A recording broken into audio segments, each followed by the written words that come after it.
प्रिय विद्यार्थियों, previous lecture में समतल में कण की गति के बारे में हमने अध्ययन किया था और उसमें हमने पढ़ा था कि समतल में कण की गति वक्र रेखीय होती है और उस समय उनके जो वेलोसिटी और एक्सेलरेशन अक्षों के समानांतर क्या होते हैं वो हम अध्ययन कर चुके हैं।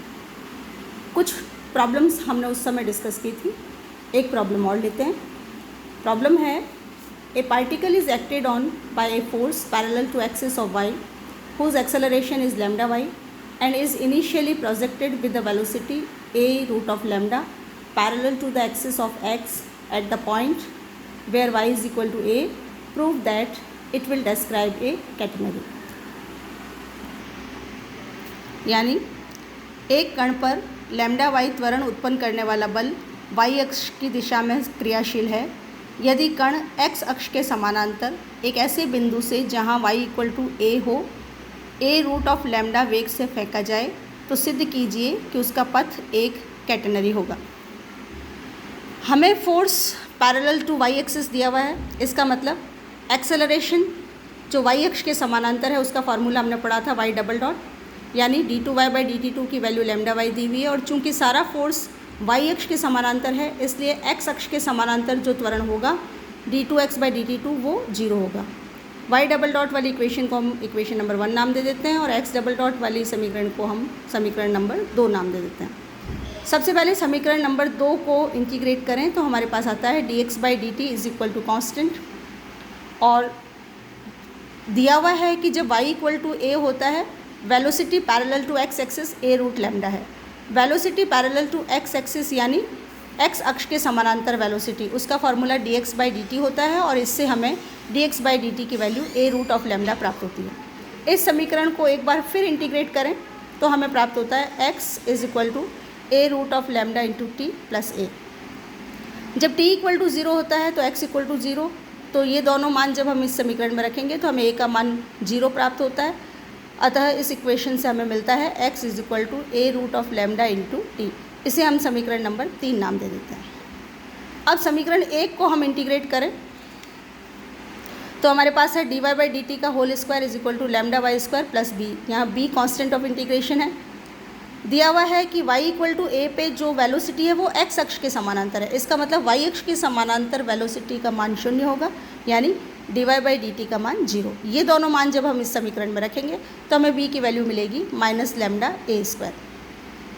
ये b की वैल्यू वापस हम इस समीकरण में रखें तो हमें प्राप्त होता है dy/dt का whole square is equal to lambda into y square minus a square. दोनों तरफ वर्गमूल लें तो dy/dt का मान है root of lambda root of y square minus a square. Variables को सेपरेट करें तो dt is equal to dy upon root of lambda into root of y square minus a square. दोनों तरफ इंटीग्रेट करें तो हमें प्राप्त होता है t is equal to 1 upon root of lambda cos hyperbolic inverse of y by a plus c। यहाँ c constant है।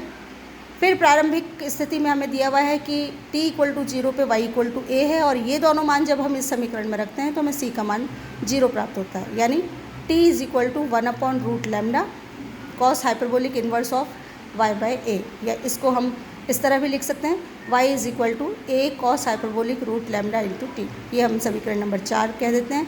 और समीकरण 3 और 4 से जब हम t को विलुप्त करते हैं तो हमें प्राप्त होता है y is equal to a cos hyperbolic x by a, जो कि रिक्वायर्ड कैटेनरी की समीकरण है और यही हमारा आंसर है। अगला आर्टिकल हम लेते हैं angular velocity and angular acceleration, यानी कोणीय वेग एवं कोणीय त्वरण। मान लेते हैं कि कोई कण दिए हुए वक्र पर गमन कर रहा है और किसी समय t पर उसकी स्थिति p पर है। p के निर्देशांक r थीटा ले लेते हैं। किसी समय t प्लस डेल्टा t पर वह q बिंदु पे है। q के निर्देशांक r plus delta r into r plus delta r theta plus delta theta है। तो इसका ये मतलब हुआ कि डेल्टा t समय में बिंदु पार्टिकल p बिंदु से q बिंदु तक घूम गया है, यानी उसमें कोणीय विस्थापन हुआ डेल्टा थीटा। अब हमें एंगुलर वेलोसिटी ज्ञात करनी है तो एंगुलर वेलोसिटी एट p मतलब rate of change of angular displacement. परिभाषा लगाएं तो limit delta t tends to 0 delta theta upon delta t। इसे हम इस तरह लिख सकते हैं d थीटा बाई dt यानी थीटा डॉट। एंगुलर वेलोसिटी को हम जनरली ओमेगा से भी रिप्रेजेंट करते हैं। अगेन एंगुलर एक्सेलरेशन यानी rate of change of angular velocity, और इसका मतलब हुआ कोणीय वेग में परिवर्तन की दर, यानी limit delta t tends to 0 delta omega upon delta t, जिसको हम लिख सकते हैं d omega by d t. Omega का मान रखें तो d by d t of d theta by d t, यानी d two theta by d t two, यानी थीटा डबल डॉट। तो थीटा डॉट हुआ एंगुलर वेलोसिटी और थीटा डबल डॉट हुआ एंगुलर एक्सेलरेशन यानी कोणीय त्वरण। इसके बाद हम देखते हैं कि कोणीय वेग एवं रेखीय वेग में क्या संबंध होता है, यानी what is the relation between angular velocity and linear velocity. फिर हम देखते हैं कि P कोई बिंदु है कर्व पे जिसके निर्देशांक r थीटा है। पार्टिकल किसी समय t पर इस P बिंदु पर है। इस P बिंदु पर एक स्पर्श रेखा ले लेते हैं और O से इस स्पर्श रेखा पर लंब डालते हैं, जो हम पढ़ चुके हैं कि इस लंब की लंबाई स्मॉल p को रिप्रेजेंट करती है और ध्रुवांतर रेखा और स्पर्श रेखा के बीच का कोण फाई होता है। अब एंगुलर वेलोसिटी हमने पढ़ी कि D theta by d T होती है, और इसको हम इस तरह लिख सकते हैं d theta by d s into d s by d t. Multiplying both the sides और multiply and divide by r, we get 1 upon r into r d theta by d s by d t. 1 upon r as it is, और r d theta by d s की value sine phi होती है, ये हमने first year में पढ़ा था, और d s by d t as it is. P is equal to r sine phi होता है, ये अभी हमने प्रीवियस लेक्चर में पढ़ा था, तो ये भी फर्स्ट ईयर में पढ़ा था, और इस साइन फाई की वैल्यू P बाई आर रखते हैं तो हमारे पास ये रिज़ल्ट आता है।